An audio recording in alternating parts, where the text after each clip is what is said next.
Selamat siang, salam sejahtera teman-teman semua, peserta e-workshop nasional 5 dengan tema Basic User Experience dan User Interface. Nah, sebelum kita dimulai, saya Aji selaku moderator akan menyampaikan beberapa informasi berkenaan dengan teknis acara pada sore hari ini. Workshop pada sore hari ini dibagi menjadi kedua sesi. Adapun sesi yang pertama berupa penyampaian materi selama kurang lebih 70 menit dan dilanjutkan dengan sesi kedua tanya jawab selama kurang lebih 20 menit. Dan untuk materi yang akan disampaikan pada e-workshop pada sore hari ini adalah pengenalan UX dan UI meliputi pengertian, tujuan, proses, komponen, tools, sampai skill yang dibutuhkan untuk menjadi seorang UX dan UI. Kami harap peserta dapat memahami dan mengenal UX dan UI dengan baik. Dan untuk materi yang kedua berkenaan dengan persona in UX dan UI, merupakan karakter fiksi yang dibangun oleh para desainer sebagai semacam stereotip pengguna. Materi yang dijelaskan adapun berupa typical user, their goals, motivation, rotation, and skill, di mana semuanya untuk membantu menghasilkan solusi desain yang baik. Kami harap peserta dapat lebih mengenal dan terasa dalam menghasilkan sebuah desain yang baik. Lalu, untuk mempersingkat waktu, kita mulai saja sesi yang pertama, penyampaian materi yang akan dibawakan oleh saudara Abel Kristanto Widodo. Untuk Mas Abel, dipersilakan. Terima kasih, Aji. Teman-teman, hari ini kita akan lanjut dari yang kemarin. Jadi kemarin kita udah bahas tentang UI dan UX basic class dari introduction, UX dan UI, dan persona. Nah, bagi teman-teman yang kemarin baru hadir hari ini, jadi kemarin tuh kita ngebahas dari apa perbedaan UI dan UX, terus bagaimana peran UX dan UI. Jadi kalau kita nanya peran, saya jelasin review singkat di hari ini. Jadi kalau kita nanya peran UX itu tergantung bagaimana kita dalam sebuah produk. Jadi sebenarnya sebuah produk, misalkan produk obat-obatan misalkan.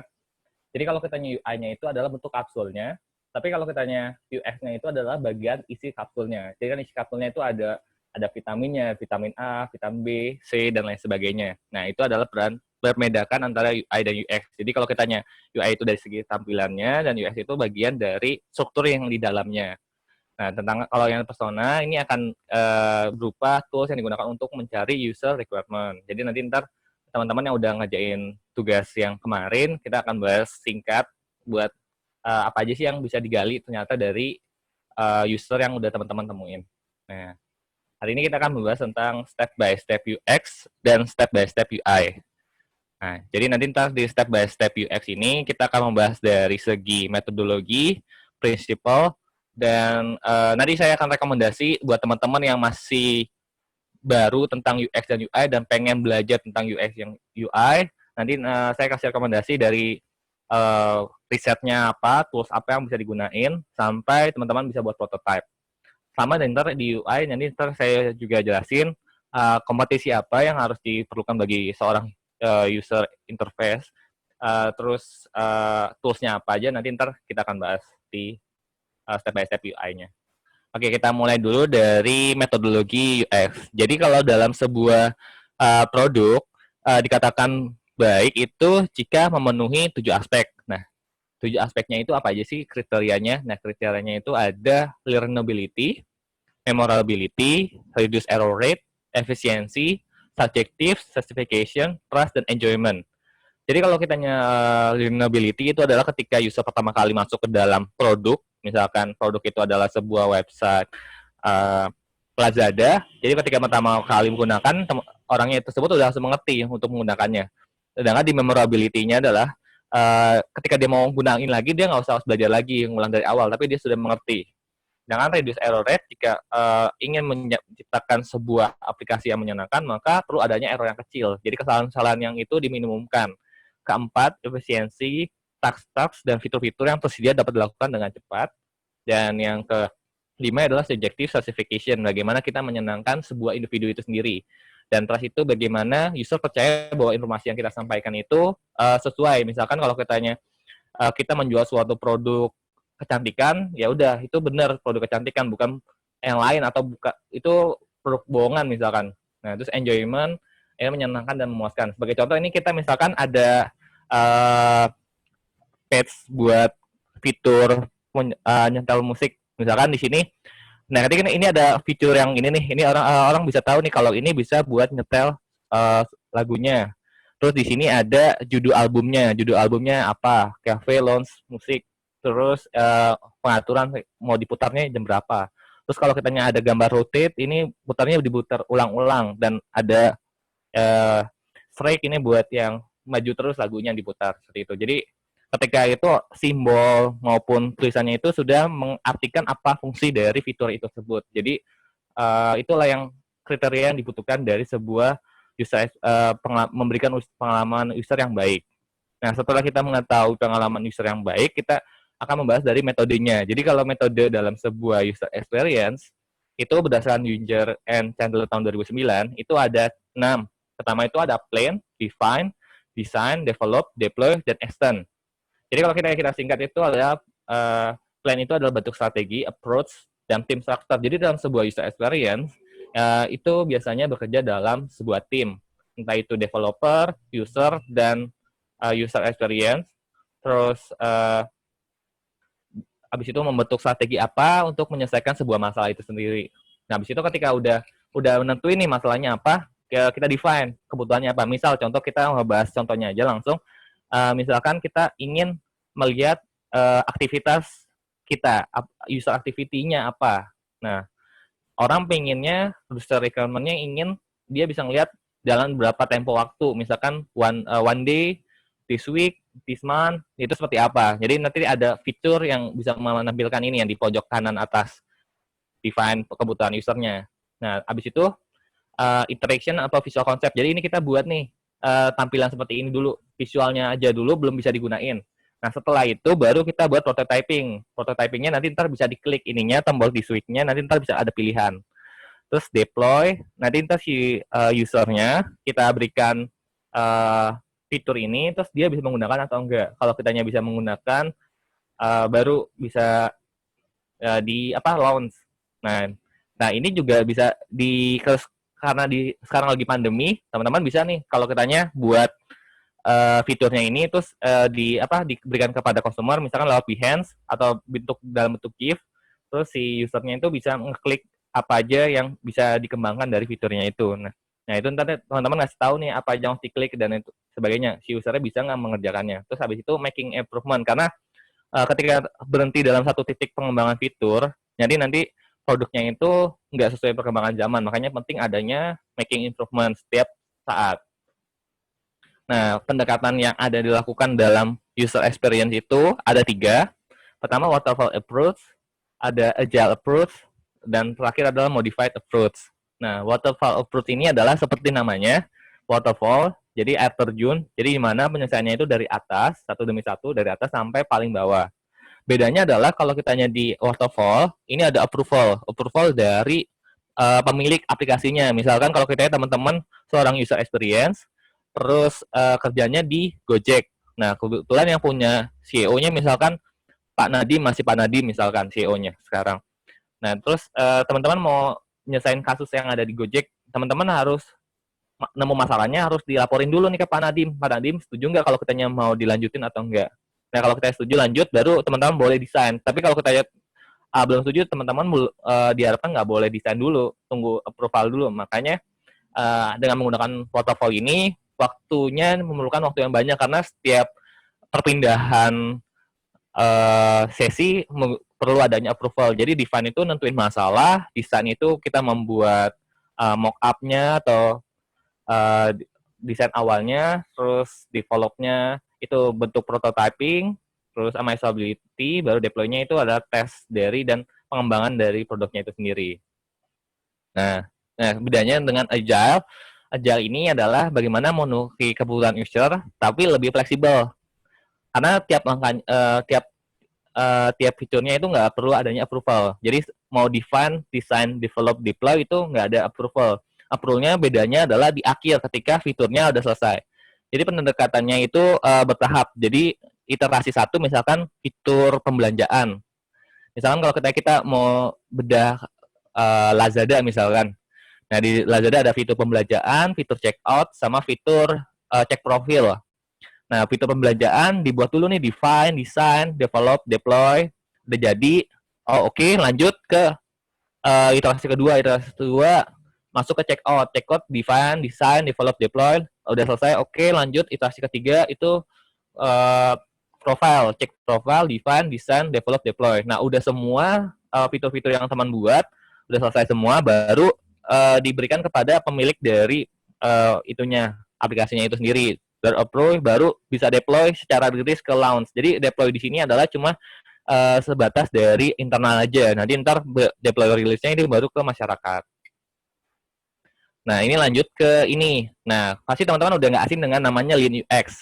Karena Lean UX ini udah banyak sekali diperkenalkan oleh ahli-ahli UX enthusiasm. Nah, jadi kalau kitanya Lean UX ini bagaimana kita pendekatan untuk mencari pengalaman user segera mungkin pada tahapan perancangan. Jadi sebelum dia di launch itu udah ada kita cek pengalaman user. Jadi masih dalam bentuk prototyping. Nah, prototyping jadi dicek tuh sama user bagaimana. Jadi fokus di sini ini adalah bagaimana mendapatkan feedback lebih awal dan menghasilkan keputusan cepat dalam rangka perubahan. Nah, makanya kalau di konsep Agile, teman-teman harus ingat namanya minimum viable product. Minimum viable product itu maksudnya apa sih? Pengerjaannya itu adalah fitur by fitur.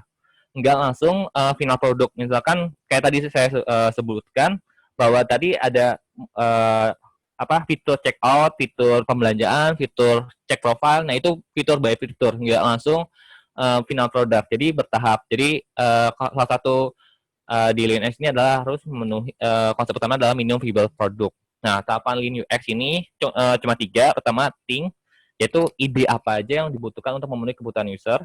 Jadi kita yang memberikan ide, terus kita lihat nih kebutuhan usernya apa. Jadi kita udah tahu kebutuhan user apa, kita pikirkan, baru dibuat solusi yang terbaiknya apa.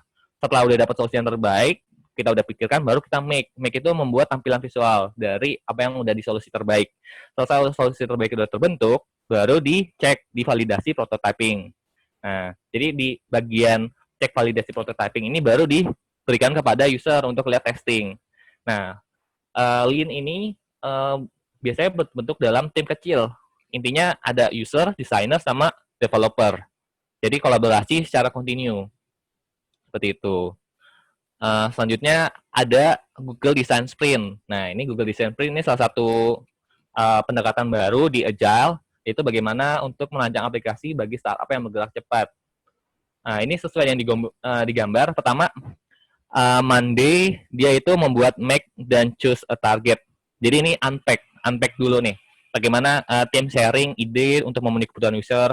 Dia buat map, buat skala prioritas yang harus diselain seperti apa. Setelah udah dapat, baru dari tim itu melakukan sketch awal. Jadi misalkan setiap orang, misalkan ada timnya ada 10, nah satu orang tuh bikin satu fitur, sketch satu fitur. Misalkan si A sketch check out, si B sketch pembelanjaan, yang lainnya sketch apa. Setelah udah dapat, terus baru ini udah dapat nih, terus kita bandingin mana yang solusi yang harus diselesaikan lebih dahulu, bikin storyboard ceritanya mau gimana. Setelah storyboardnya udah selesai, kompetisi menentukan solusi yang terbaik, baru ditentuin nih solusi yang terbaik dari semua orang yang tersebar dalam tim-tim itu, tim-tim kecilnya. Nah, baru dibuat prototype. Nah, setelah prototype selesai, baru dilakukan pengujian ke 6-20 user. Nah, kenapa di sini disebut Google Design Sprint? Karena pengerjaannya itu hanya 5 hari kerja. Jadi dalam dari hari Senin sampai hari Jumat harus sudah fix. Jadi itu untuk memenuhi perkembangan zaman. Makanya gak heran ketika ada pembaruan baru dari produk-produk, misalkan kayak Instagram pasti ada pembaruan baru apa nggak langsung. Jadi biar memenuhi aplikasinya itu bisa menyenangkan penggunanya seperti itu. Nah, ini yang selanjutnya adalah modified approach. Modified approach ini gabungan dari Agile dan Waterfall.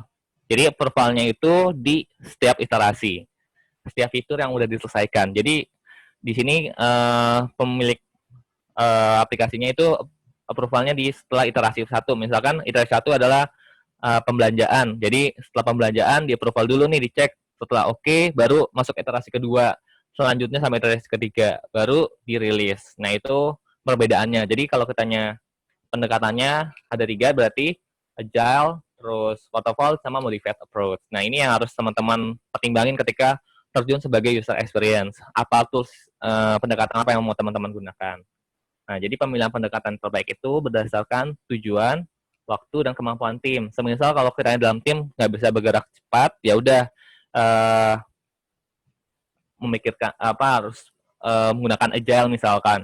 Terus kalau tujuannya itu adalah harus deadline-nya waktu seminggu, harus apa yang dilakukannya itu harus dipertimbangkan. Tujuan dan waktu penyelesaiannya harus dipertimbangkan. Seperti itu. Terus, nah ini ada user experience design principle. Jadi dalam sebuah user experience pun ada prinsipnya. Pertama itu ada beberapa prinsip. Pertama itu adalah gambar, warna, font, dan lainnya. Sebagai contoh, misalkan ini ada halaman page penentuan suhu ada di San Francisco. Nah, gambarnya ini ada gambar di San Francisco, salah satu jembatan di San Francisco. Jadi orang-orang bisa ngedefine, oh ini di San Francisco. Terus warnanya itu dia membuat warnanya orange. Jadi semuanya disamaratakan, satu kesatuan. Terus fontnya ini dia sama. Misalkan kalau kitanya dia menggunakan Arial, semuanya Arial semua. Nah, tapi itulah alasannya kenapa nggak boleh menggunakan font yang terlalu banyak perbedaannya. Karena nanti ntar malah jadi kontrak sendiri. Jadi nggak bikin mata lelah bagi user. Terus dan lain sebagainya itu yang penting intinya si fitur yang kita buat ini akan memberikan pengalaman user dalam menggunakan aplikasinya. Nah, catatan yang penting adalah dalam memberikan informasi jelas mungkin dan mungkin dikomunikasikan seperti sampel elemen. Contohnya kalau kita misalkan ada logo Google Chrome, nah teman-teman tahu kalau itu Google Chrome tanpa ditulis Google Chrome di bawahnya. Nah, itu kan simple elemen. Nah, itu salah satu visual design yang dipertimbangkan seperti itu. Nah, selanjutnya ini adalah elemen dasar yang digunakan. Jadi kalau kita tanya elemen dasar yang digunakan itu pertama itu adalah garis, shape, color palette, typography, tekstur, dan form. Nah, kalau kita tanya di gambar yang sebelah kanan ini, nah ini kan ada garis nih. Garis ini yang menentukan ini ada pilihan ini. Terus ada shape-nya, nah ini berbentuk. Nah, color palette-nya, warna-warnanya yang digunakan. Di sini warnanya digunakan warna biru sama merah jingga, seperti itu. Nah, teksturnya ini adalah yang di belakangnya. Di belakangnya ini ada perubahan bentuk segi 4 belah ketupat sebegini di belakang. Nah, terus ini adalah formnya. Formnya itulah yang ketika diklik learn more, nah ini formnya bottom yang digunakan. Seperti itu. Nah oke. Kalau visual design, nah ini bahas kaitannya adalah pertama itu adalah Unity. Unity apa sih maksudnya? Elemen yang mutu merupakan satu kesatuan, baik warna, konten, dan sebagainya. Teman-teman coba lihat di gambar yang di atas ini. Ini kan ada salah satu website buat anak-anak. Nah, perbedaan antara website buat anak-anak dan umum, nah pasti websitenya itu yang anak-anak diberikan warna ceria. Nah, itu bentuk satu kesatuan. Kontennya pun dibuat satu ceria dan ininya dan sebagainya. Itu. Terus kita lanjut lagi. Oke. Nah, terus gestalt. Nah, elemennya menjadi satu kesatuan, maka tidak dapat dipisahkan atau informasinya akan hilang. Contohnya misalkan tanda panahnya hilang misalkan. Itu kan informasinya akan hilang juga. Padahal itu tanda panahnya itu buat back ke lihat game sebelumnya, seperti itu. Terus space itu tidak perlu penuh konten. Jadi pasti ada konten yang kosong. Ini kan ada space kosong. Karena kalau kita kepenuhan konten akan tidak memberikan kenyamanan. Makanya ada space kosong ini adalah untuk memberikan kenyamanan bagi si pengguna itu sendiri. Nah, hierarki itu adalah susunan atau tingkatan dari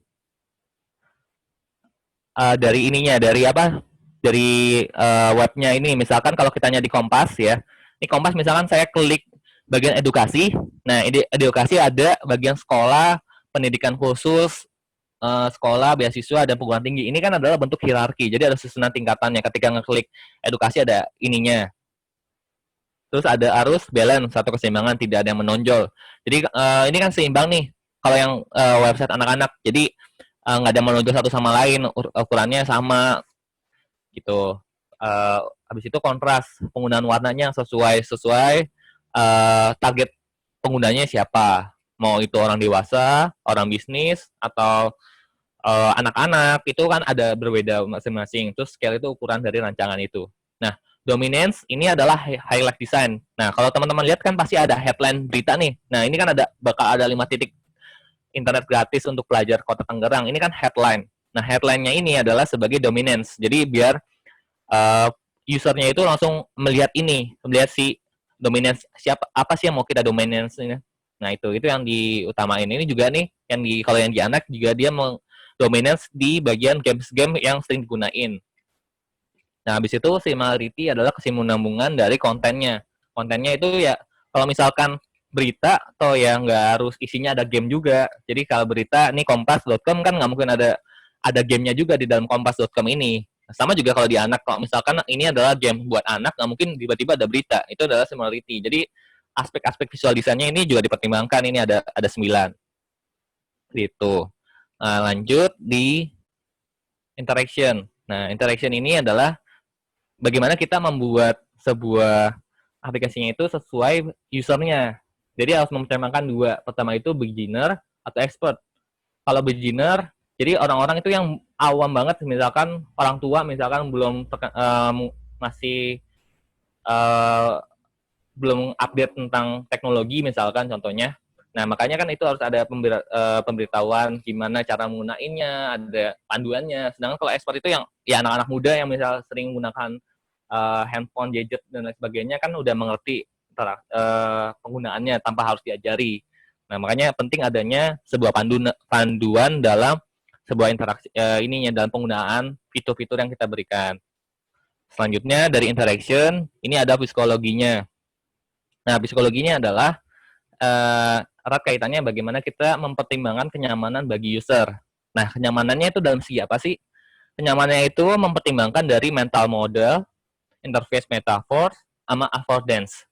Nah, mental modelnya ini adalah bagaimana kita meninjau tampilan sesuai kebiasaan, pendidikan, dan sebagainya. Makanya tadi kan teman-teman kemarin kan dikasih tugas buat persona.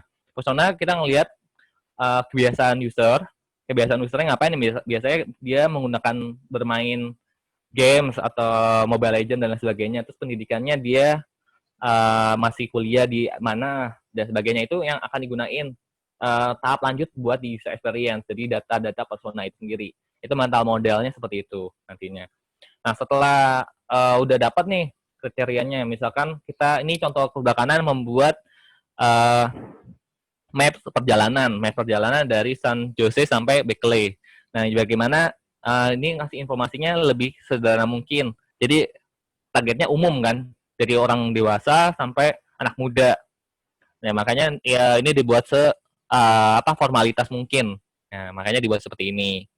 Lihat ininya, karena dia targetinnya umum, bukan ke anak-anak ataupun ke orang dewasa. Makanya dibuat seperti ini.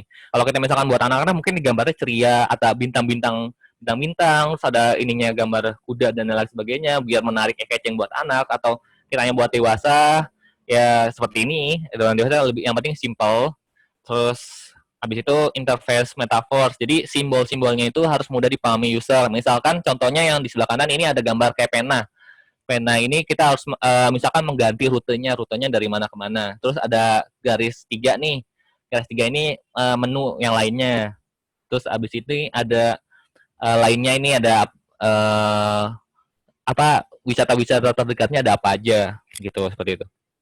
Nah, terakhir itu ada affordance. Affordance itu perancangan harus membuat user menemukan apa yang dia perlukan. Misalkan si user pengen cari maps dari San Jose sampai Seattle. Nah, ya udah, jadi ya bagaimana si user itu mudah menemukannya, bukan kita malah menyusahkannya. Itu salah satu yang dia harus dipikirkan. Jadi psikologinya biar si usernya itu tetap mau menggunakan rancangan yang kita buat. Terus prototyping produk ini ada tiga yang akan dibahas. Pertama itu adalah low fidelity, medium fidelity, sama high fidelity. Bedanya kayak gimana sih? Nah, nanti kita akan bahas di next berikutnya. Jadi pertama tuh prototyping itu adalah bentuk representatif, interaktif dari ide fitur atau produk. Nah, penggunaan prototype itu ketika kita melakukan eksperimen untuk memecahkan masalah. Jadi ketika ini ada namanya double diamond. Double diamond ini dari masalah sampai ditemukan solusi. Nah, dari ini adalah bentuk divergen sama konvergen. Nah, ketika dia mau cari eksplorasi ide harus ini divergen. Divergen jadi discover, terus define, terus kalau membuat solusinya harus konvergen, fokus solusi tertentu aja. Jadi solusinya itu nggak harus banyak tapi dipilih yang terbaik. Fokus tentu make a choice pilihan yang terbaik. Nah, kan kalau kitanya divergen ini kan masalahnya banyak nih. Kita mau nentuin define masalahnya apa, tentuin satu. Terus kita develop, ada pilihan kita banyak, terus kita deliver, pilih salah satu yang terbaik, seperti itu. Nah, dalam pembuatan prototyping ini ada 3, nanti ini teman-teman bisa lihat. Nah, bedanya di low fidelity, yang ini low fidelity ini adalah sketsa kasar yang berguna untuk eksplorasi ide dan memudahkan tim untuk sharing berkolaborasi. Nah, kapan sih penggunaan low fidelity ini? Penggunaan low fidelity ini digunakan saat membuat konsep awal, desain pada fase divergence dengan wireframe dan paper prototyping. Nah, ini paper prototyping ini artinya ada gambar ini nih pilihannya. Misalkan dia klik ini munculnya apa. Terus ini dia klik update, terus dia munculnya apa, update-nya apa aja. Terus misalkan ketika buka aplikasi pertama kali, tulisannya smart close baju, terus ada tampilan baju yang dipilih, terus mau settingnya apa. Ini bentuk paper prototyping-nya itu seperti itu. Nah, medium fidelity adalah proses pengerjaan yang memakan waktu lebih lama dari low fidelity, karena di sini udah hampir mau ke high fidelity. Cuma belum ada lebih jelas gambarnya. Belum ada main warna juga, masih hitam putih. Nah, ini dapat menyampaikan informasi dan interaksinya desain lebih jelas ketimbang low fidelity, karena kan udah dibuat kayak bottom-bottomnya apa aja, terus ini diisi gambar dan lain sebagainya. Habis itu waktu penggunaannya kapan sih medium fidelity? Penggunaan medium fidelity ini gunakan saat user testing, namun jangan ditunjukkan pada stakeholder. Maksudnya stakeholdernya kenapa? Karena ketika stakeholder melihat medium fidelity teman-teman, stakeholder bahkan akan kecewa gitu. Maksudnya ini belum selesai desainnya, masa diunjukin ke investor misalkan masih belum selesai. Nah itu. Nah, sedangkan kalau high fidelity itu udah jadi kayak misalkan kayak teman-teman kalau buka Lazada, buka Shopee dan lain sebagainya itu udah high fidelity. Jadi desain sudah menerapkan elemen visual dan konten mendekati final. Nah, stakeholder akan respon lebih baik di high fidelity nih karena udah bagus lah ibaratnya udah. Tapi hati-hati ketika tester. Jadi tester akan komentar elemen visual dari teman-teman buat di high fidelity. Misalkan warnanya kecerahan, warnanya kegelapan. Nah, itu yang akan dikomentar ini. Karena ini terus abis itu penggunaan high fidelity itu adalah saat fase convergence, dalam fase memutuskan sebuah prototyping yang terbaik agar dapat fokus dan memutuskan solusi dengan desain itu. Seperti itu. Nah, setelah itu kita sudah prototyping. Nah, ini. Nah, jadi tadi kan kalau kita nyadilin UX, tadi ada think, make, dan check. Nah, apa aja sih sebenarnya dilakuin? Jadi kan user experience itu berperan dalam tim research, yaitu develop content dan prototyping. Nah, di think-nya apa sih?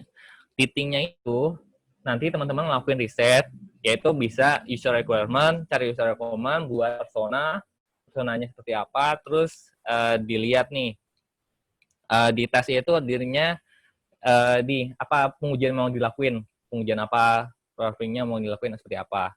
Terus make-nya ini teman-teman sketch-nya itu ada prototyping low fidelity. Sama kayak wireframe juga.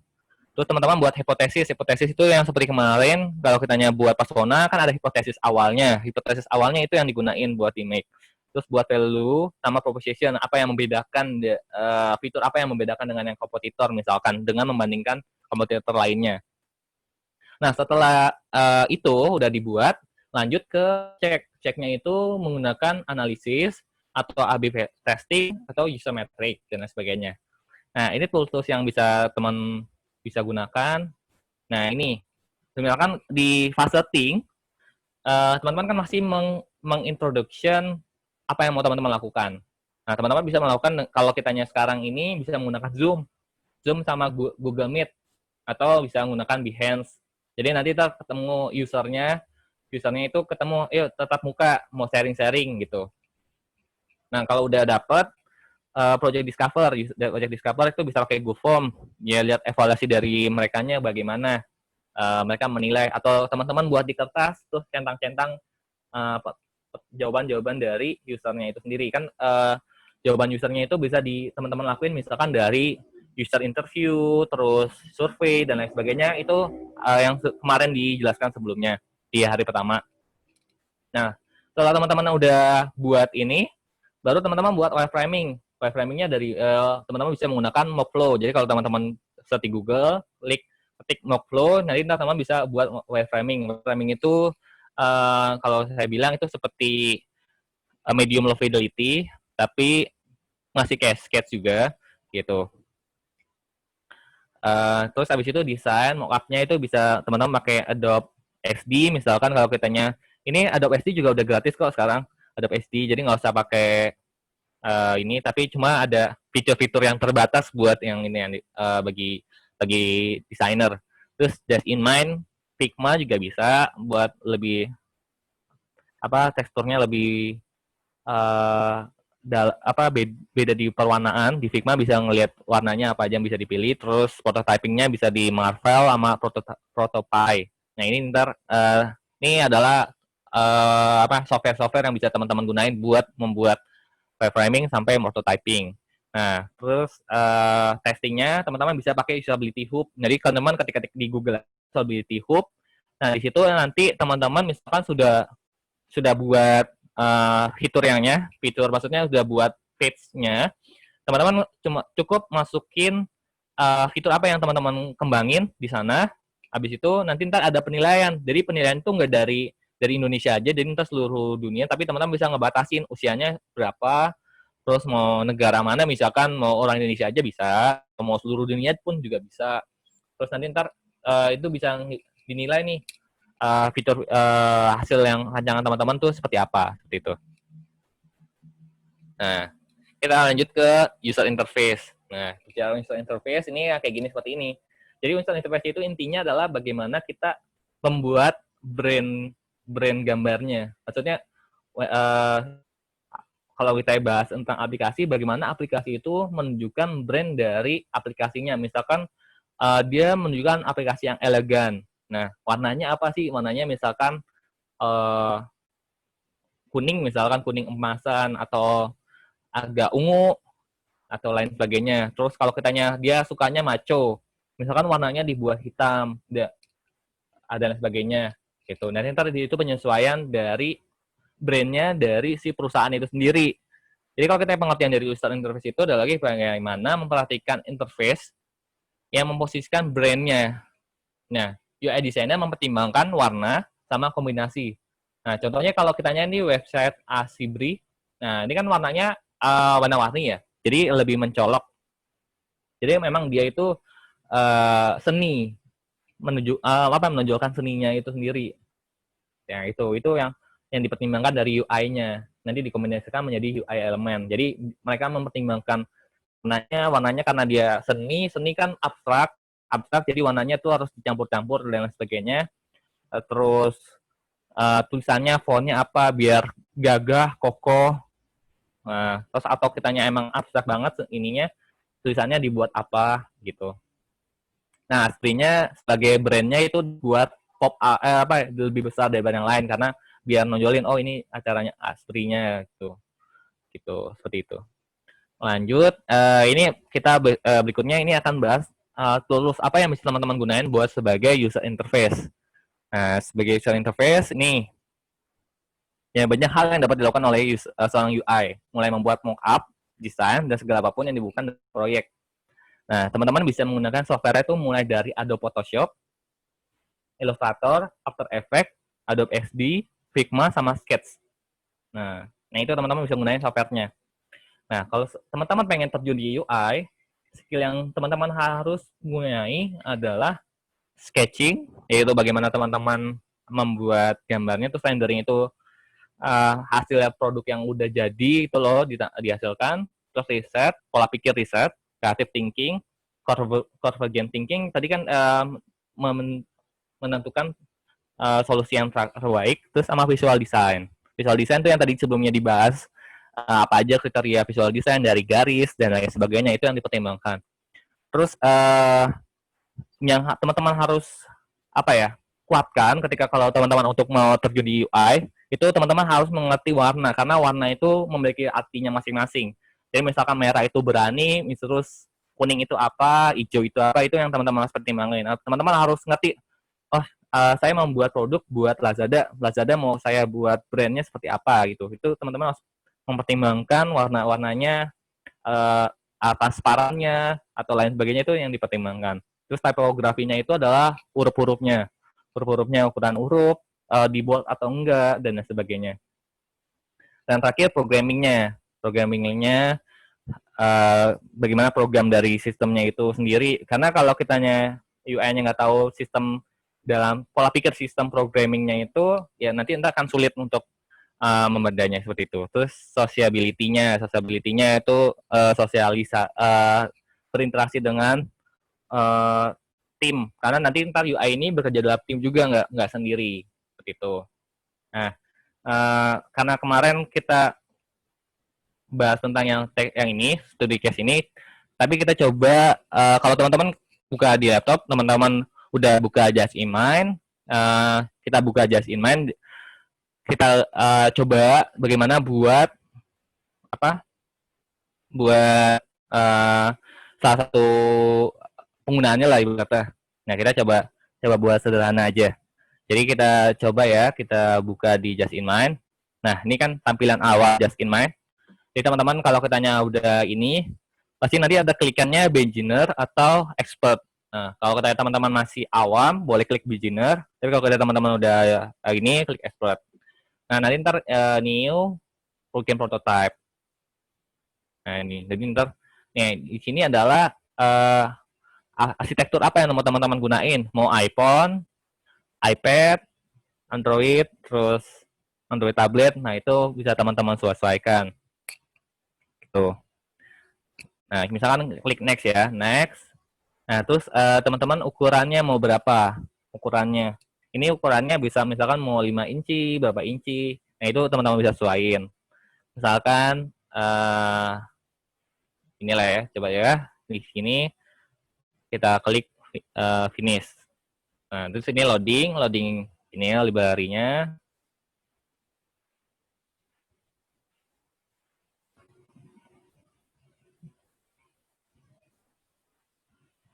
Oke.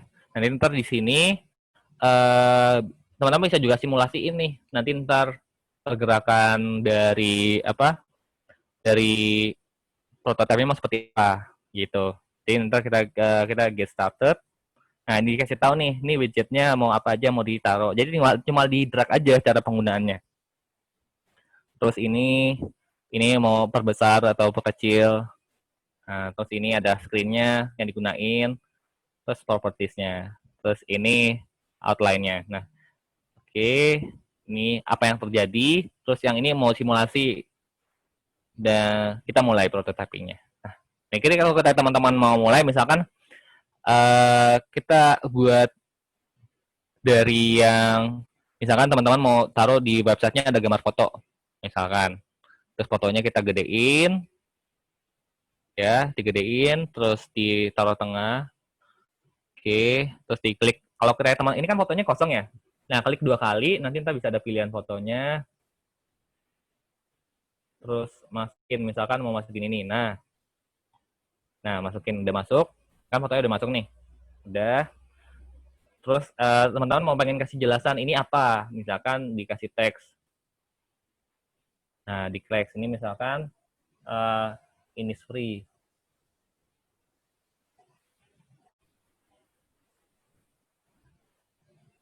Ini free.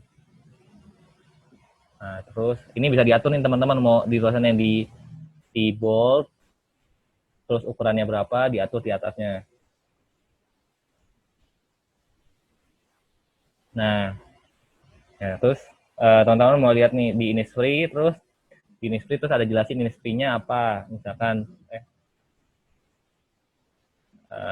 Innisfree ya, coba ya. Terus dibuat paragraf ada ini adalah salah satu produk kecantikan misalkan ya. Ini dan bla bla bla bla bla, harganya murah. Nah, udah dapat kayak gini. Oke, terus ada kan mau bikin bottom apa di sini? Ini kan udah ada ini. Mau bottomnya mau dibikin pilihan apa? Jadi teman-teman bisa milih ini kita basicnya kita tutup, kita ambil ininya pilihannya bottomnya. Misalkan teman-teman mau masukin ada apa ya? Coba kita cari star ya.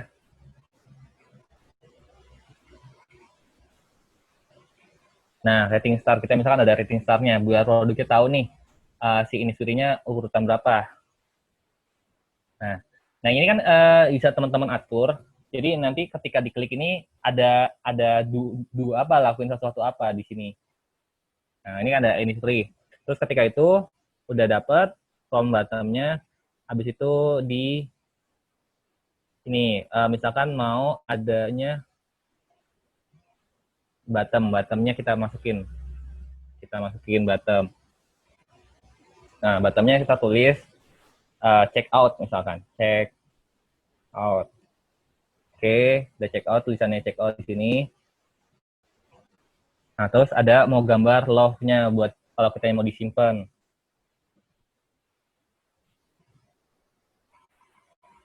Love-nya sebentar.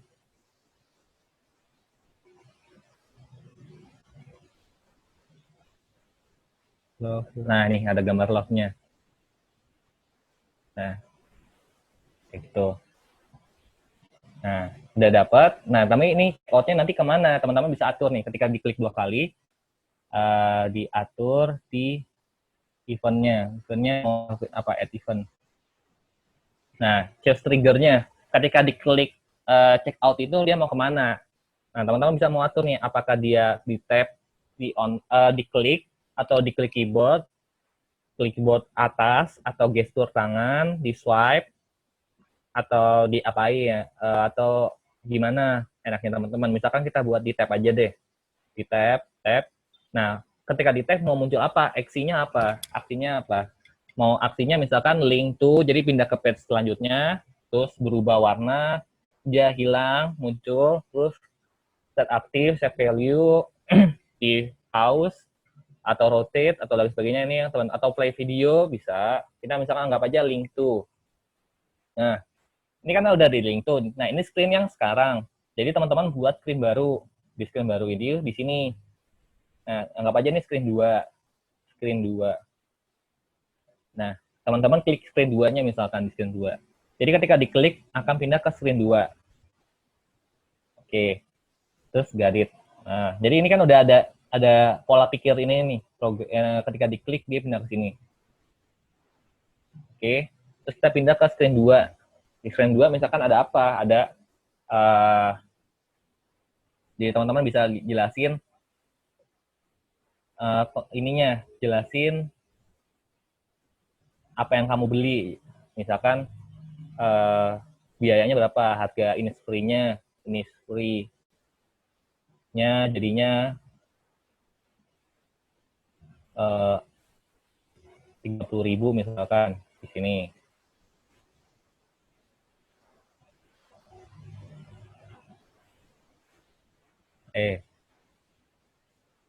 Oke, Innisfree-nya yang katanya agak ada harganya, ada tulisan harganya.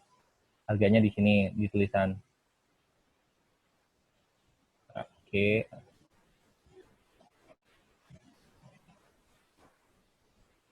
Nah ada harganya nih, harga 3.000. Terus mau udah dapat begini. Misalkan terus di teman-teman mau buat ada logo ikonnya, menunya misalkan di sini. Jadi kalau kita diklik ada sub itemnya apa, boleh. di sini. Terus udah dapet. Ini misalkan ada gambar Innisfree-nya di sini, misalkan produk Innisfree-nya. Klik, terus kita masukin gambar Innisfree-nya. Nah, kan jadi kan. Udah teman-teman masuk. Nah, terus abis itu mau kasih bottom nih. Bottomnya apa? Bottomnya itu bayar, tinggal bayar. Jadi udah selesai nih. Abis ini bayar, bottom bayar. Bayar. Nah ini kan salah satu fitur untuk proses pembayaran. Jadi habis ini kita udah jadi nih, misalkan udah kayak gini bentuknya. Kita balik ke screen 1. Kita buat simulasi coba. Kita klik simulate aja. Nanti simulate ini kita bisa nge-simulate apa yang udah kita buat. Nah, ini lagi di progress. Jadi nanti entah ada hasilnya. Nah, ini kan oke, coba bentar.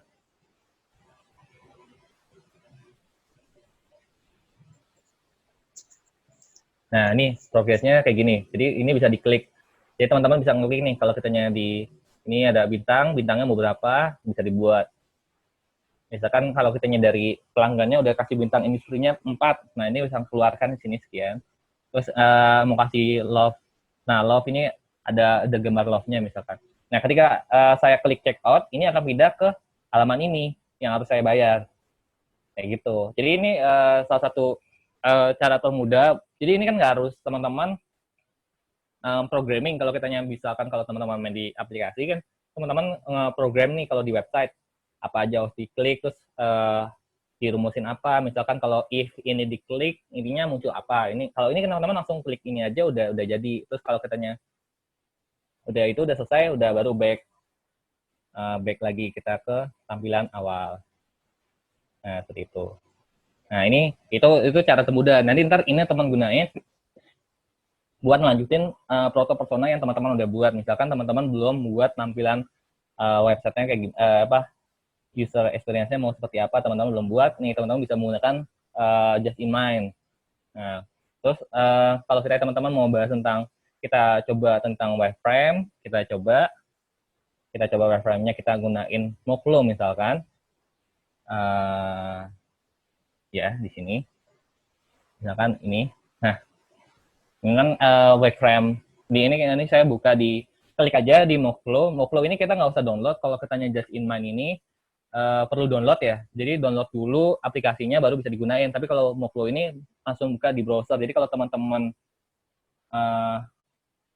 nggak mau download, ya pakai Moklo nggak apa-apa.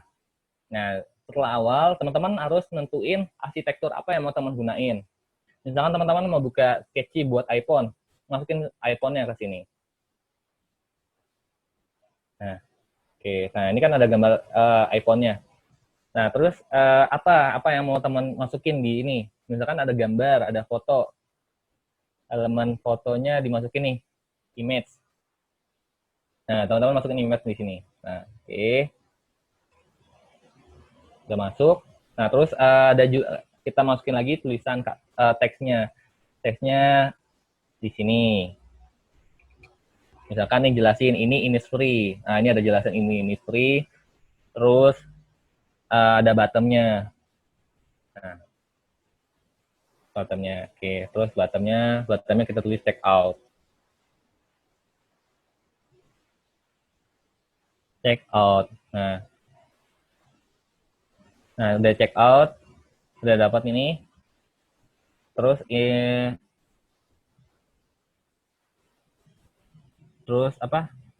cari gambar ini. Sekarang kita atur check out-nya ini mau kemana. Kita bikin pola pikirnya. Nah, kalau ketika klik check out, dia pindah page, misalkan page berikutnya. Nah, misalkan teman-teman harus buat page. Ini kan udah di page 2 nih.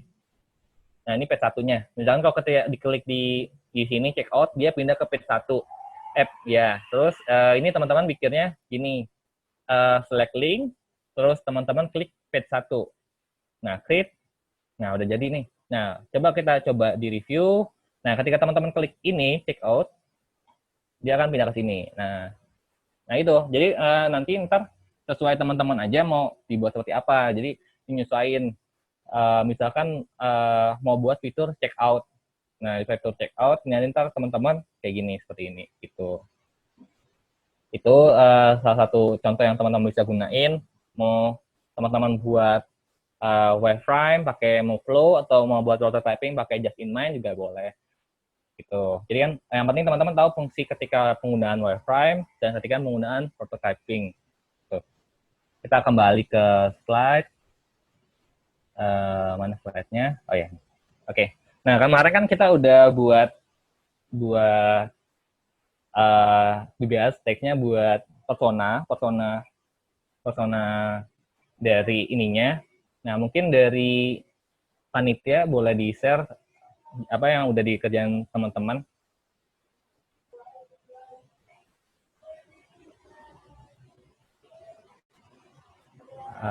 Halo Aji. Halo Teh. Halo Kak, halo. Ya. Bisa di itu dulu di share yang tugas teman-teman yang personanya, nanti kita review bareng-bareng. Ya. Untuk operator silakan ditampilkan tugas dari pertemuan kemarin berarti.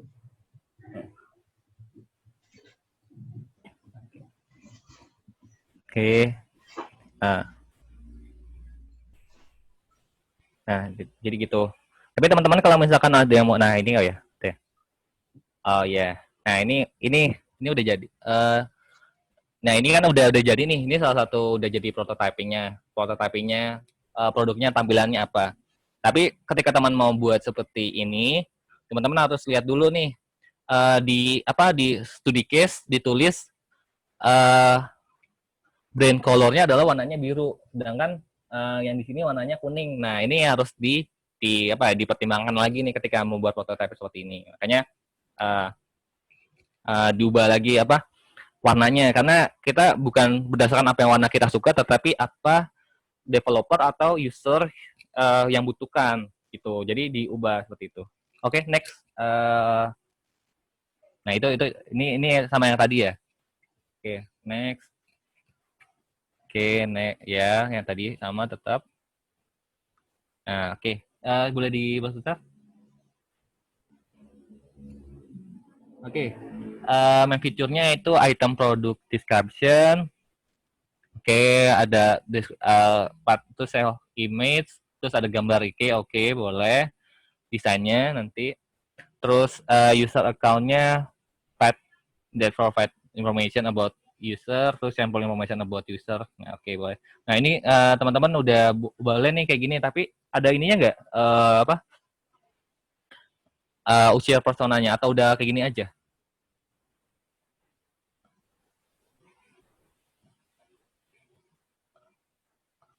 Kalau kita ini udah baik, kalau udah nemuin fitur-fitur apa yang mau ditingkatin. Jadi tinggal dieksekusi kayak tadi aja. Pakai teman-teman bisa boleh pakai just in mind, misalkan teman-teman mau lebih high fidelity atau mau gunain Mockflow biar lebih sketch sederhana gitu.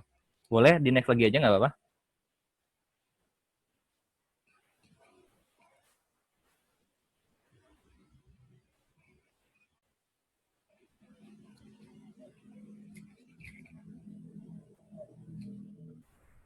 Oke. Iya. Nah, dari Esti Aulia ya. Nah, dari Esti Aulia, nah, jadi persona itu bukan kita membedah studi kasusnya, tapi persona itu bagaimana kita mengetahui user. Tadi kan kalau kemarin tugasnya itu usernya boleh siapa aja. Misalkan kalian punya kenalan namanya Anto. Nah, kalian tanya nih Anto. Jadi di tulisan Magenta Storm Cell Engineering ini ada tulisan namanya Anto. Anto siapa? Terus ada fotonya Anto. Nah, terus kita lihat nih behavior-nya si Anto itu apa. Biasanya dia suka main game online, terus tapi anaknya rajin dan sebagainya, itu behavior-nya dicatat. Karena itu yang akan digunain nanti kan tadi sebelumnya ada psikologikal ya. Nah, itu yang akan digunain di psikologikalnya itu nanti. Terus di demografinya misalkan si Anto usianya berapa, terus kuliah atau enggak, habis itu senang melakukan apa tinggal di mana maksudnya, usia, tinggal di mana, terus statusnya apa, terus need goal-nya ini apa yang mau diselesaikan dari Anto itu sendiri. Jadi persona itu seperti itu. Jadi lebih ke usernya yang mau kita selesaiin. Gitu. Tapi kalau kita si KST-nya ini ke studi kasusnya. Jadi nanti ntar bisa dikembangin lagi nanti ininya ST buat ke usernya langsung. Jadi kalau kita ada kenalan yang namanya siapa, terus kita buat itu. Boleh kita nanya nih, kalau katanya teman-teman bingung need and goal-nya, usahain jangan need and goal-nya, jangan teman-teman pikir, oh ini menurut saya need and goal-nya bagus, ya jangan. Tapi teman-teman tanya, misalkan teman-teman mau tulisnya Anto, teman tanya ke Anto, Anto kalau kita misalkan kamu mau misalkan teman-teman fokus ke fitur check out ya, teman-teman kamu tanya ke Anto, kalau kita misalkan kamu mau check out, apa aja yang diperlukan buat dikembangkan, misalkan dia pengen check out-nya itu warnanya desainnya lebih menarik dan lain sebagainya, seperti itu. Boleh next lagi aja. Oke. Oh iya. Ya ini kembali ke studi case-nya yang mau diselesain. Oke, next. Nah, tabel hipotesis ini penting buat dalam fase user requirement, buat ngetahuin user requirement. Kan tadi kan ada kalau kitanya Lean UX, think, make, dan check. Nah, pas di make ini buat hipotesis. Di next. Oke, nah ini ada gambarnya. Salah satu ketika teman-teman mau membuat persona, penting ada nempelin foto wajahnya. Foto wajah itu ada nama di atasnya. Misalnya nih Fanny dapat Taka nih, misalkan nih. Nah, ini udah bener nih. Terus behavior-nya dia nggak suka malas. Terus penting ketemu orang. Nah, itu bisa dicatat nih, karena itu penting biar tahu, oh orang yang sering ketemu banyak orang, terus dia nggak malas, goalnya apa sih yang dibutuhin. Nanti ntar teman-teman bisa memetain dari hasil-hasil persona. Nah, terus demografinya ini mahasiswa kedokteran usia 19 tahun tinggal di Kupang. Nah, ini kan udah bener nih. Terus apa sih yang dia mau butuhin? Dia mau self confiding, terus be the best. Oh, enggak. Jadi kalau need and goal ini bukan apa yang mau dicapai dari usernya, tetapi need-nya itu dari segi fitur yang mau teman-teman kembangin. Misalkan teman-teman fokus ke fitur checkout, apa sih yang mereka butuhkan buat checkout-nya itu sendiri? Nah, itu sebagai itu. Misalkan dia pengen efisien, suka yang efisien gitu. Kalau kitanya gain more self-confident, itu kan jatuhnya ke kepribadian ya. Maksudnya kepribadian dianya. Bukan kita akan sulit mengkuantifikasi ke apa yang mau kita lakuin. Seperti itu. Coba ke bawah. Boleh ke bawah.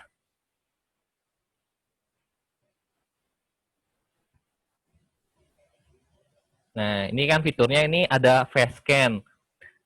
Fiturnya be the best version of myself. Jadi, nah ini agak membingungkan nih. Boleh nih, coba siapa yang boleh di audionya kalau kita ada orangnya di sini buat di sharing.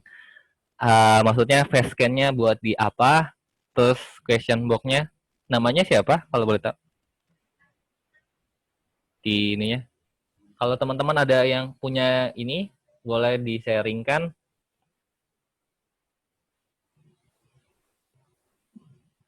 Maksudnya question, face scan-nya. Apa ini ketika kalau kita teman-teman buka di HP, terus kenain wajah, langsung kebuka aplikasinya, atau sebenarnya? Oke. Nggak ada ya orangnya? Ayo udah. Oke, dilanjut aja, next berarti. Oke, ini Mega Feby. Oke, udah ada fotonya, bagus. Terus looking for a cheap thing. Oke, boleh. Hard worker. Pendiri UPI, usia 19 tahun, tinggal di Cirebon, aktivis. Aktivis itu ini ya, masuknya ke behavior, bukan demografi. Demografi itu lebih ke jenis kelamin, misalkan wanita atau perempuan. Terus kuliah atau enggak, usia, terus dia tinggal di mana, itu demografi. Terus need and goal-nya dia want to save money, oke, boleh. Terus get some luxury thing. Nah, ini yang bakal di-quantify. Ketika ada kata ini, pasti kita memikirkan get some luxurious thing, itu artinya dia suka warna-warna yang luxurious. Nah, ini yang harus dievaluasi. Terus di next mungkin ada hipotesisnya dibuat.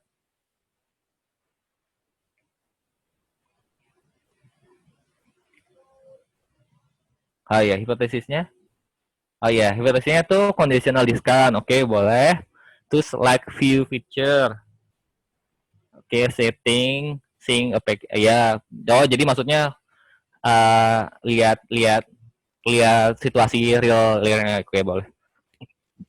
Oke, gitu. Nah, itu teman-teman boleh kayak gitu nanti ntar di define-nya. Tapi kalau kita yang sing delicious, ini kan artinya mewah. Jadi apa sih yang dinilai ketika ada barangnya mewah? Ketika barangnya mewah, pasti teman-teman melihat dari warna dan lain sebagainya. Nah, itu yang di in order to achieve-nya itu apa? Misalkan memberikan kesan kemewahan gitu atau lain sebagainya. Mungkin satu lagi baru kita bahas punya saya lagi, mungkin satu atau ada lagi. Oke. Nah, ini ada Tania Roxia. Tania, oke. Behavior-nya adventure, oke. Need-nya itu high SPF. Oke, produk. Ya, boleh di fiturnya, di bawahnya. Fiturnya, tulisannya. Oke, like SPF beauty. Nah, ini ya teman-teman, ketika ini dikuantifikasi SPF beauty, ini kan langsung spesifik produk ya. Jadi ini nggak bisa dijadiin fitur. Feature itu kayak teman-teman ibaratnya proses check out. Jadi proses check outnya dari mereka pesan produk sampai jadi itu, seperti itu. Mungkin itu dulu. Coba nanti ini saya contoh. Mungkin ada tanya jawab dulu mungkin dari teman-teman. Kalau misalkan ada tanya jawab dari teman-teman.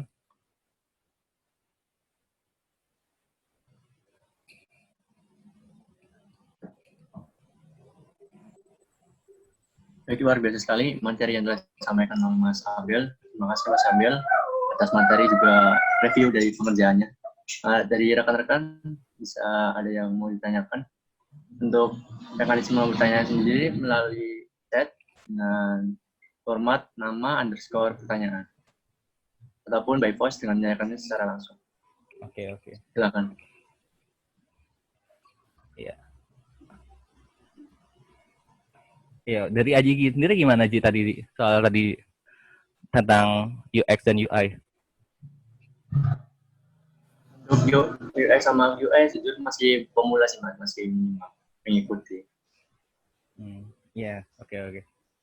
Ya, teman-teman kalau kita misalkan ditanyain atau soal tugasnya pengen di-review lagi, boleh nanti kita review bareng-bareng kalau kita ada pertanyaan. Sembari nunggu ya. Aji sambil liatin ya Ji kalau ada yang nanya Ji. Ini saya kasih contoh ininya penyelesaian kasusnya. Ini kan kasusnya ini buat ini. Nah, ini saya coba buat dalam bentuk prototyping-nya. Oke. Nah, ini ini dapat nih. Yang penting saya pengen membuat fitur produk belanja menampilkan tampilan produk. Nah, ini saya buat namanya Samuel. Dia behavior-nya senang berpetualang, sangat menyukai game online, pekerja keras, suka tantangan, dan sebagainya.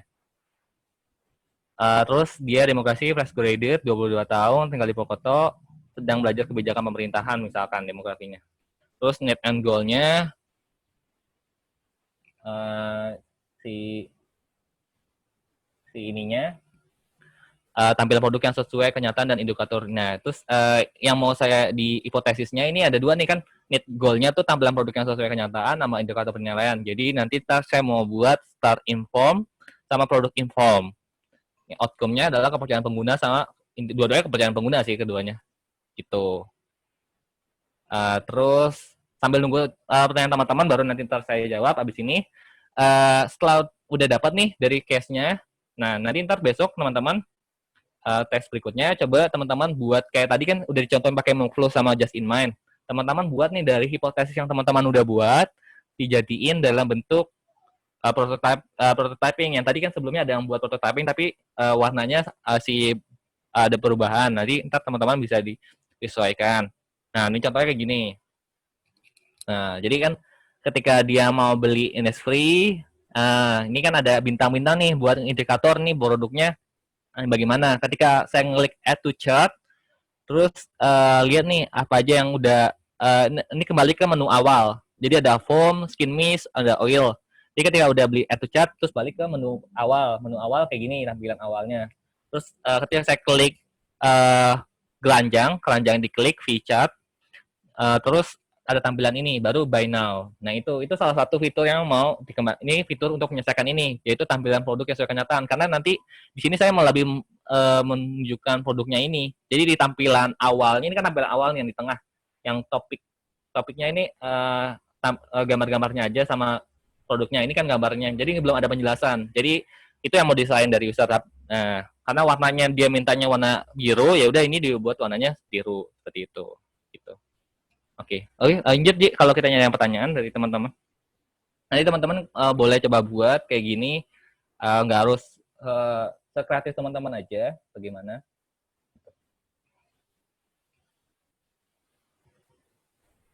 Halo Ji. Tes. Oke, udah. Ini ada Lia yang tanya. Sebenarnya Kak, priority untuk itu kualitas atau waktunya?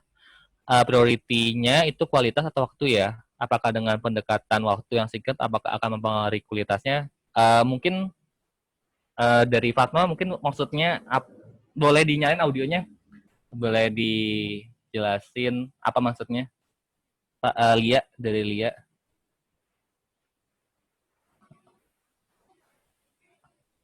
Tapi kalau katanya ini, terus coba saya jawab dulu ya yang Fadil Hakim. Kalau untuk membuat final prototype, apakah bisa dilakukan perorangan? Apakah akan memakan waktu yang lebih lama? Kalau katanya prototyping,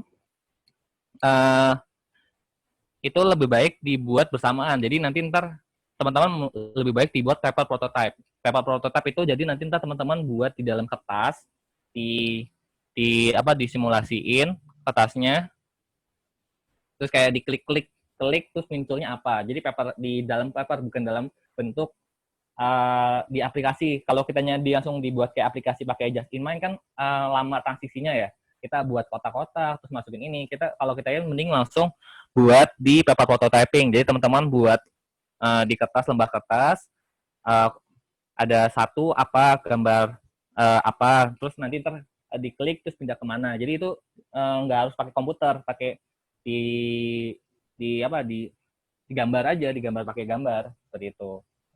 Jadi kalau perorangan jatuhnya bisa, cuma lama memakan waktunya karena nanti ntar jatuhnya memikir sendiri gitu loh. Jadi kalau kitanya bareng-bareng, nanti ntar ada yang dibagi-bagi part-part. Misalkan ada yang fokus di bagian check out-nya dan bagian apa gitu. Dalam membuat final prototype-nya itu sendiri. Karena final prototype kan, jadi ini kaitannya prototype-nya udah jadi dalam whole aplikasinya itu sendiri seperti itu.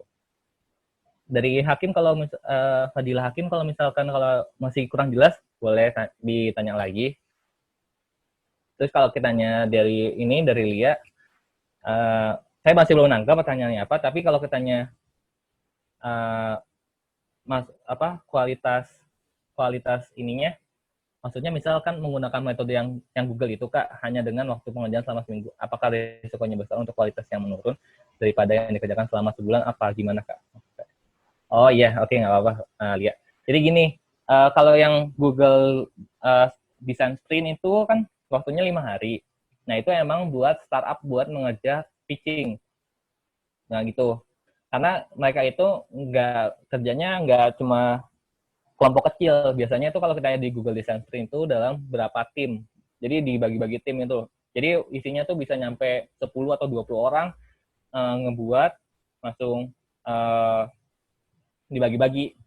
Job desk-nya udah jelas gitu. Misalkan 5 orang buat ini interview semuanya misalkan ada satu tim ada 20 orang.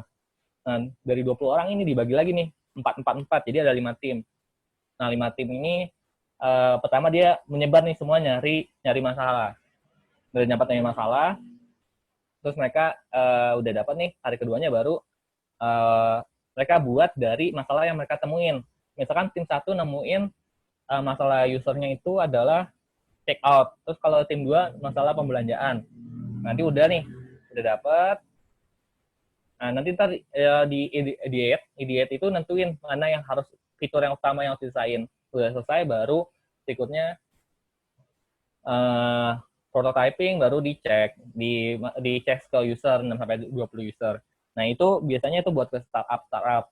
Nah, kalau kitanya dari kalau makin cepat malah kualitasnya jelek, tergantung dari timnya, kemampuan tim. Makanya ketika kita memilih sebuah metode itu, pikirkan juga kemampuan timnya juga. Kalau kita misalkan emang kemampuan timnya belum nyangkup bisa buat cepat, ya udah. Jadi kita sesuai yang metode lainnya, misalkan pakai UX Lean UX misalkan, pakai Lean UX atau lain sebagainya. Seperti itu. Tadi sesuai yang tadi saya pertimbangkan, sebenarnya bukan memperhatikan kualitas, tapi mempertimbangkan tujuan, terus waktunya, sama kemampuan tim. Udah cukup 3 itu aja. Kalau tujuannya emang meningkatkan kualitas, misalkan, ya udah. Jadi yang penting kualitasnya terbaik gitu.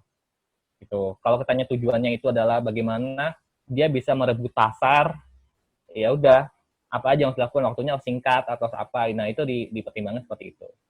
Gitu.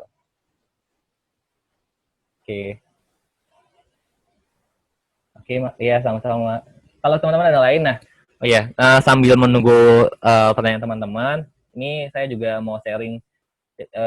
Kemarin kan saya juga kasih di mana sih kalau kitanya sebagai UX UI, lowongan kerjanya itu ada di mana aja sih? Sebenarnya itu teman-teman banyak bisa nemuin. Jadi kalau kita teman nyari di Design Modo, ini teman-teman bisa nemu nih, designmodo.com/jobs. Nanti ntar itu banyak kerjaan UI dan UX. Nah, itu bayarnya pakai dolar. Nah, itu teman-teman bisa tuh dapat uang sambilan di sana. Terus Epic Jobs juga ada nih, epicjobs.co. Atau teman-teman udah punya Behance, terus mau cari kerjaan di Behance juga ada job list. Terus kalau Halo Designer ini biasanya ada yang full time sama part time, nggak proyek. Kalau yang Design Mode ini masih ada yang proyekan gitu loh. Jadi kayak dikasih waktu seminggu, kita nyelesain kasus proyekannya bagaimana. Kalau Halo Designer ini biasanya full time. Kayak misalkan kemarin saya cek ada dari Gojek, ada link aja nawarin UX manager, di product manager, product designer. Nah, itu di situ bisa nemu. Terus Angelis juga nih di sini bisa. Nah, ini teman-teman bisa buat nemuin lowongan-lowongan dari UX dan UI gitu. Oke. Nah, teman-teman kalau misalkan mau nanya bisa lewat email. Terus ini kembali nanti ntar ini ya, teks berikutnya teman-teman coba buat. Tadi saya udah simulasiin pakai Mockflow sama Just in Mind. Nah, itu kan nggak begitu tinggal di truk aja. Teman-teman coba jawab apa yang teman-teman tulis di personanya yang teman-teman buat. Kan kalau saya kan buatnya personanya ini, tampilan produk yang sesuai kenyataan, terus ada indikator penilaian, terus jadinya kayak gini nih. Nah, kalau teman-teman kayak gimana sih nanti? Nah, gitu. Boleh di itu lagi nanti di share lewat boleh di tag ke iLab biar nanti ntar saya review di Capter, boleh gitu situ. Gitu. Kalau teman-teman ada yang mau nanyain lagi boleh, silakan.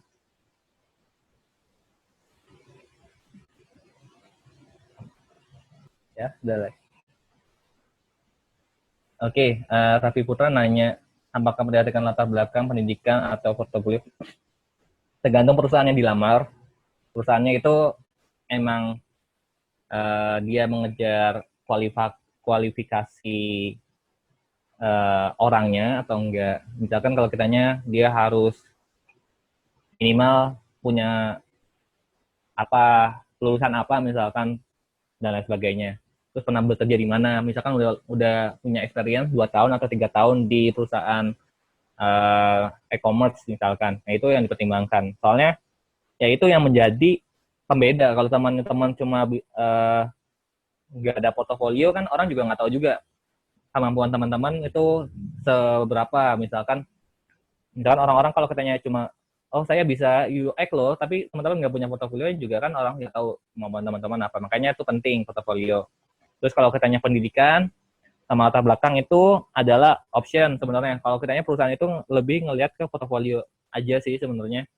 apa yang udah dilakuin sama experience-nya udah di mana aja, udah pernah di e-commerce atau belum.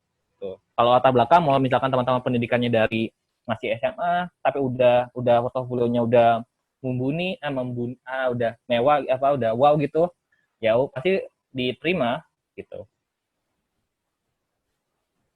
Itu. Jadi nggak harus gitu. Kak, portofolio untuk UX UI biasanya ikut apa aja? Oh iya, portofolio untuk UI UX itu sebenarnya teman-teman bisa klik di Behance. Nah, itu teman-teman buat kayak akun gitu, akun baru kayak akun media sosial, tapi itu buat orang-orang yang terjun di UX sama UI. Nah, itu teman-teman bisa lihat di situ. Nah, terus biasanya orang-orang itu nyantumin kayak ini nih, yang contohnya ini contoh portofolio. Nah, ini kan yang ini. Nah, ini kan contoh portofolio nih, portofolio yang udah dibuat. Misalnya ini udah buat nih tampilan view-nya apa. Dari studi kasusnya ini. Misalkan kasih tahu nih studi kasusnya apa ini. Nah, itu portofolionya yang udah dibuat.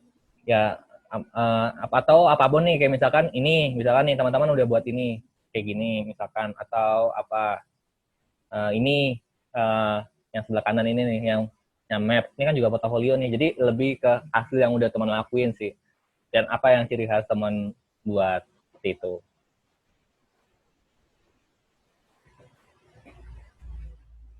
Oke. Ada lagi dari teman-teman buat menanyain? Nah, nanti, oke.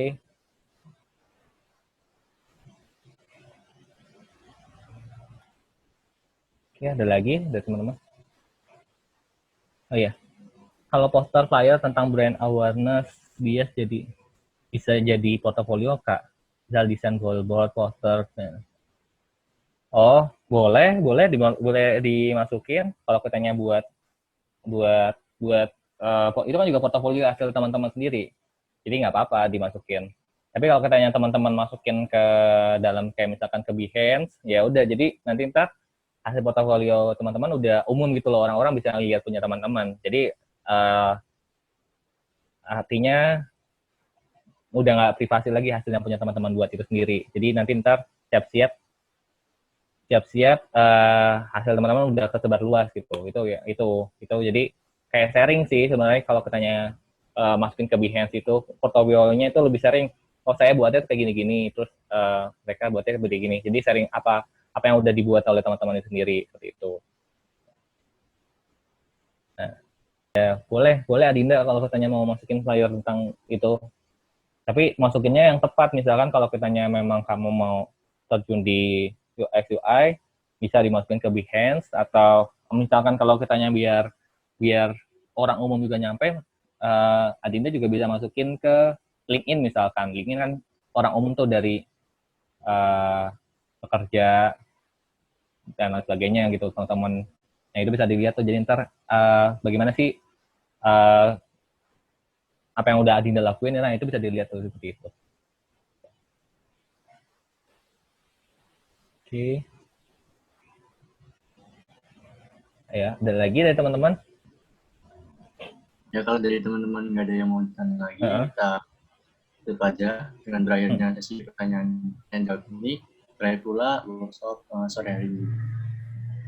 Teman-teman boleh minta tolong nggak nyalain kameranya buat komunitas.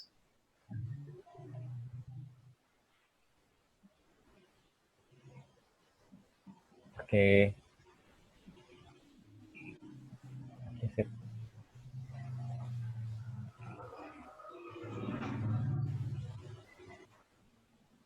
Baik, mungkin karena udah rame, kita mulai fotonya. 1, 2, 3. Oke. Terima kasih buat teman-teman semua sudah menghadiri workshop pada sore hari ini. Semoga ilmu yang tadi disampaikan oleh Mas Abel bisa kita manfaatkan di kehidupan kita lebih baik lagi. Kembali ke panitia.